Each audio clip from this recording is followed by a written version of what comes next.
Drama sejarah ini menceritakan di mana pada abad ke-12 ketika invasi tentara salib memporak-porandakan dunia Islam, persatuan dan ketertiban di kalangan umat Islam terganggu dan banyak wilayah Islam, khususnya kota suci Yerusalem, jatuh ke tangan tentara salib. Kita kemudian diperlihatkan Sultan Nureddin Zengi yang sedang cemas menunggu kelahiran putranya. Sementara itu di tempat lain, keluarga Ayub sedang dalam pelarian dari kota Bihrus. Istri Ayub sendiri juga tengah melalui detik-detik persalinan. Melihat situasi darurat ini, Ayub memerintahkan Sirkuh untuk pergi terlebih dahulu dengan membawa dua putranya, yaitu Turansah dan Sehinsah ke negeri Zengi. Setelah itu, kita diperlihatkan perjuangan hebat ketika melahirkan antara istri Nureddin dengan istri Ayub. Meskipun pada akhirnya mereka mendapatkan hasil yang berbeda. Bayi Nureddin meninggal dan tak lama dari itu, ibu dari bayi itu pun ikut meninggal pula. Sedangkan Ayub dan istrinya diliputi kebahagiaan dengan lahirnya seorang bayi laki-laki yang mereka kasih nama Yusuf.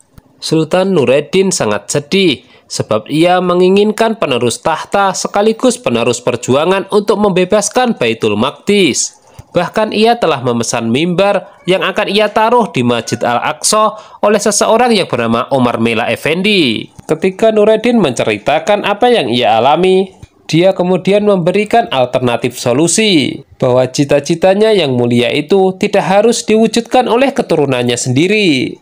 Sirkuh bersama dua putra Ayub tiba di Zengi dan ditemui oleh Sultan Nureddin. Dia pun menceritakan bahwa Ayub sedang menunggui istrinya yang sedang melahirkan. Fatmah Hatun bercerita kepada suaminya bahwa ia bermimpi Yusuf akan membawa kebaikan bagi keluarga mereka. Di luar, Emir Bihrus datang meminta pertanggungjawaban Ayub kenapa dia melarikan diri setelah diberi jabatan gubernur. Ayub menjawab bahwa ia tidak ingin dijadikan alat untuk menindas rakyat. Dan akibat perlawanannya ini, Ayub pun ditangkap. Namun keberuntungan masih meliputi keluarga Ayub ketika Sultan Nureddin datang menyelamatkan mereka. Emir Bihrus tidak bisa berbuat banyak karena telah memasuki wilayah Zengi. Setelah itu, Sultan Nureddin membujuk Ayub agar memberikan putranya yang baru lahir. Sebagai imbalannya, dia dan keluarganya akan dilindungi di Zengi dan akan diberikan jabatan penting. Ayub mengaku belum bisa memberikan jawaban sebelum ia berdiskusi dengan istrinya. Sebagai seorang ibu yang telah bersusah payah melahirkan putranya, Fatmah Hatun tentu saja menolak. Dia ingin menyampaikan jawabannya itu sendiri kepada Sultan Nureddin. Namun ketika dia melihat pendamping Sultan adalah Omar Mela Effendi, Fatmah Hatun kemudian teringat dengan mimpinya, bahwa orang inilah yang memberinya kabar gembira ketika dimimpi bahwa putranya akan membawa kebaikan bagi semua orang. Singkat cerita, Fatmah Hatun akhirnya bersedia menyerahkan bayinya untuk Sultan Nureddin. Begitu juga dengan Ayub. Hanya saja Sultan Nureddin memberikan syarat asalkan keluarga ini merahasiakan ini semua. Dan setelah tercapai kesepakatan, Sultan Nureddin membawa bayi itu menghadapkan ke Yerusalem. Beberapa tahun berlalu, Yusuf telah tumbuh dewasa dan diberi nama Salahuddin oleh Sultan Nureddin. Dan menariknya, pemuda ini memiliki impian yang sama seperti ayahnya, yaitu menaklukkan Yerusalem. Saat ini, Salahuddin merupakan kepala Serhat Ghazi di bawah perlindungan negara Zengi.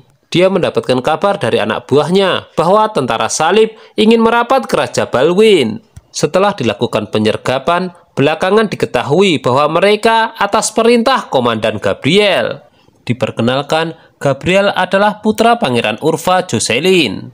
Dia tiba di Yerusalem dan langsung menunjukkan kekejamannya, meskipun kepada tentara salib yang memiliki belas kasihan. Sementara itu, Salahuddin juga membawa orang-orangnya pergi ke Yerusalem menemui Raja Balwin.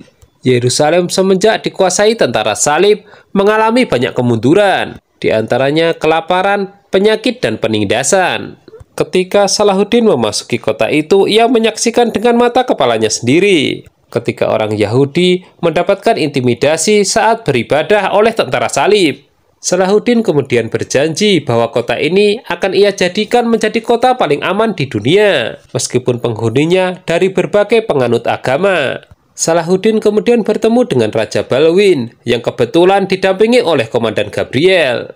Dari sinilah ia mendapatkan jawaban atas persatuan di antara mereka, bahwa dalam waktu dekat mereka akan menyerang dan menaklukkan Askalan. Salahuddin tidak bisa berkomentar banyak, meskipun sama-sama umat muslim, Askalan merupakan musuh kerajaannya. Seorang wanita bermaksud membunuh Gabriel, namun dia justru salah sasaran. Dari kejadian ini, Salahuddin yang disalahkan menganggap bahwa penembak itu adalah orangnya. Namun kemudian Raja Balwin berbelas kasihan dan membebaskan Salahuddin karena memandang hubungan baik kerajaannya dengan Zengi, apalagi mereka belum memiliki bukti. Dalam pelariannya, si penembak dikepung tentara salib. Namun dia menolak menyerah dan melakukan perlawanan. Dalam kondisi terdesak, ia memiliki nasib baik ketika Salahuddin dan rombongannya melintas. Namun bukannya berterima kasih, wanita misterius itu justru melarikan diri. Dari pertempuran ini, Salahuddin berhasil menangkap komandan tentara salib. Dari situ ia mendapatkan alasan kenapa Gabriel dan Raja Balwin ingin menyerang Askalan, yaitu karena ingin membunuh umat Islam. Mendengar itu tentu saja Salahuddin geram. Sultan Nureddin mendapatkan tugas baru dari umat Islam untuk mengamankan jalur ziarah menuju Tanah Suci. Namun Nusreddin saudaranya menyarankan untuk menolak tugas ini. Mengenai tugas baru ini juga diperbincangkan di kalangan para hatun antara istri Sultan Nureddin dengan istri Nusreddin. Salahuddin kembali dan ayahnya menceritakan mengenai tugas baru yang harus mereka emban. Sultan menganggap bahwa tugas ini sangat mulia karena untuk melindungi umat Islam. Tentara salib melaporkan bahwa Salahuddin menyerang mereka untuk menyelamatkan penembak misterius. Dari sini Gabriel dan Raja Balwin menyimpulkan bahwa Salahuddin yang harus bertanggung jawab pada insiden itu. Di tempat lain, Salahuddin menceritakan mengenai penyerangan Askalan kepada ayahnya. Menurutnya, jika Askalan jatuh, Yerusalem akan diperkuat dan wilayah Zengi juga akan berada dalam bahaya. Pamannya menolak keras, tidak ada gunanya membantu musuh. Namun Sultan kemudian berpikir bahwa Askalan adalah kunci Yerusalem. Istri Sultan Nureddin yang bernama Malike tidak memiliki putra. Ia selalu diolok-olok Bira Hatun, istri Nusreddin. Sedangkan Salahuddin yang selalu ia banggakan dianggap terlalu membawa banyak masalah. Sehinsa meminta izin kepada Salahuddin untuk pergi menemui keluarganya karena sudah kangen. Tanpa diduga, Salahuddin ingin ikut karena juga ingin mengenal keluarga Sehinsa. Di pasar, Fatmah Hatun juga mendapatkan kabar bahwa putranya Sehinsah telah kembali. Untuk itu, ia harus buru-buru pulang. Salahuddin akhirnya berkenalan dengan putra dan ibu Sehinsah. Namun ketika Sehinsah memperkenalkan Salahuddin sebagai putra Sultan Nureddin, Ayub dan Fatmah Hatun saling bertatapan. Suasana benar-benar hening ketika Zumrud Hatun ikut pulang. Tiba-tiba Fatmah Hatun memeluk Salahuddin dan mengatakan bahwa dia adalah anaknya.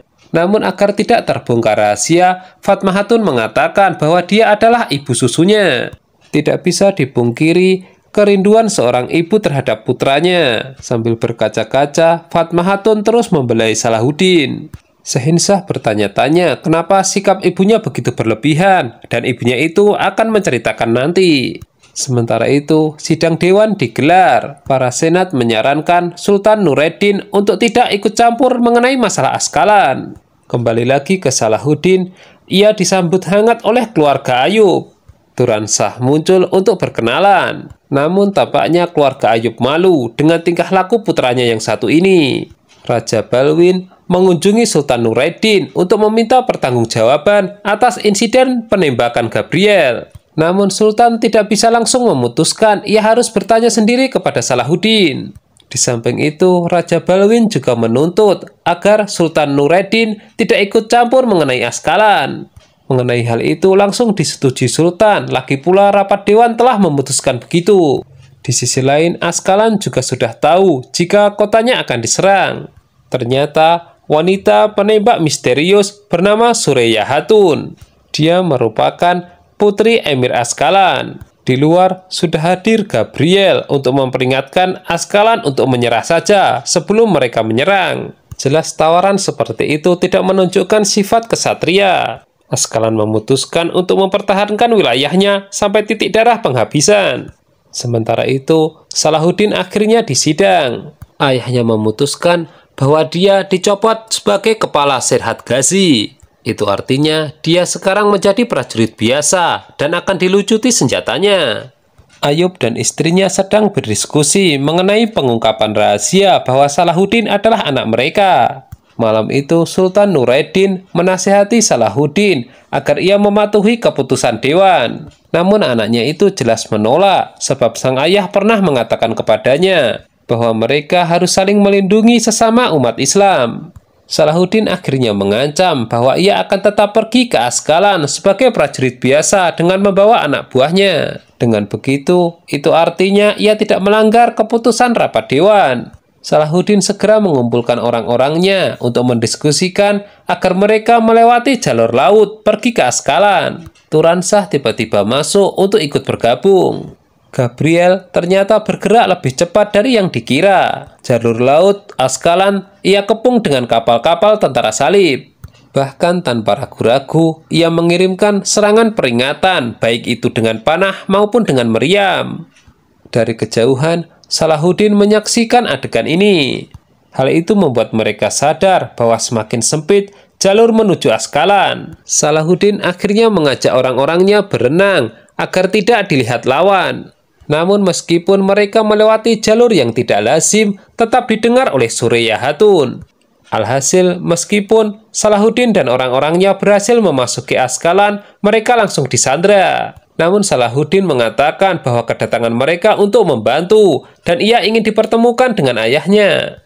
Tentu saja awalnya Salahuddin tidak dipercaya karena kerajaan mereka bermusuhan. Namun ia berhasil meyakinkan bahwa memiliki strategi untuk mengalahkan pasukan Gabriel. Di saat yang sama, Gabriel sudah menyusun rencana untuk segera melakukan penyerangan. Namun ia kemudian juga mendengar bahwa Askalan dibantu Salahuddin. Sementara itu, Sureyah Hatun juga berhasil meyakinkan rakyatnya untuk percaya kepada Salahuddin. Hal itu berbeda dengan ibunya yang masih mempertanyakan kenapa mereka harus bekerja sama dengan musuh. Sureyah Hatun memperingatkan Salahuddin, jika ia gagal, maka ia akan membuat perhitungan kepada Zengi. Singkat cerita, perang dimulai. Sehinsah dan Turansah ditugaskan untuk menjaga jalur laut dan tidak boleh berpindah kemanapun apapun yang terjadi. Sementara jalur darat sepenuhnya akan dikendalikan Salahuddin dan Sureyah Hatun.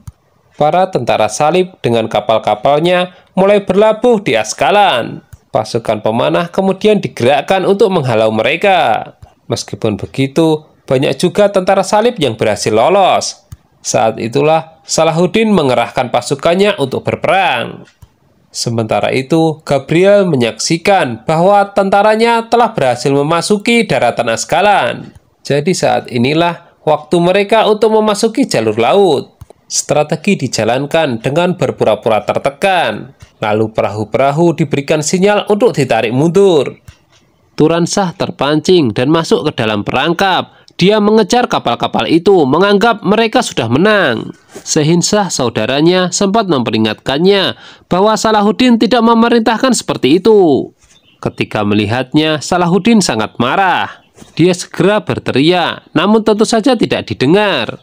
Lebih parahnya lagi, Sehinsah tidak tinggal diam. Ia mengikuti saudaranya itu. Salahuddin segera mengambil kapal kecil untuk menyusul mereka. Gabriel tertawa melihat ini. Ia sudah menyiapkan serangan panah dan menganggap musuhnya itu telah mendatangi kematiannya sendiri. Sehinsah beralasan kepada Salahuddin jika ia sudah memperingatkan Turansah. Sekarang situasi mereka terdesak. Salahuddin meminta semua untuk bertahan. Hujan panah dimulai. Pasukan Salahuddin hanya bisa bertahan menggunakan perisai. Di tempat lain, Ayub menghadap Sultan Nureddin untuk meminta pertanggungjawaban. Salahuddin sedang dalam bahaya. Dia juga menagih janji sang Sultan yang akan selalu melindungi putranya itu. Jika Sultan tidak segera bergerak, maka Ayub mengancam akan membuka rahasia. Sultan marah dan menegaskan lagi bahwa Salahuddin adalah putranya sesuai kesepakatan.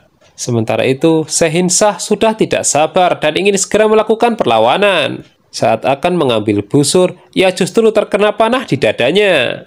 pihak Gabriel telah mempersiapkan senjata yang sangat besar.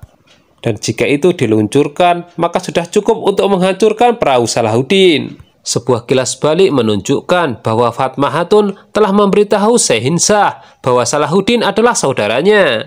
Dia memberitahukan hal ini karena Sheikh Shah dianggap orang yang bisa dipercaya untuk menjaga rahasia ini. Nah, apakah mereka akan bisa keluar dari situasi sulit ini dan nantinya rahasia akan terbongkar? Jangan lupa tonton kelanjutan serial drama ini hanya di Mail Channel ya. Terima kasih.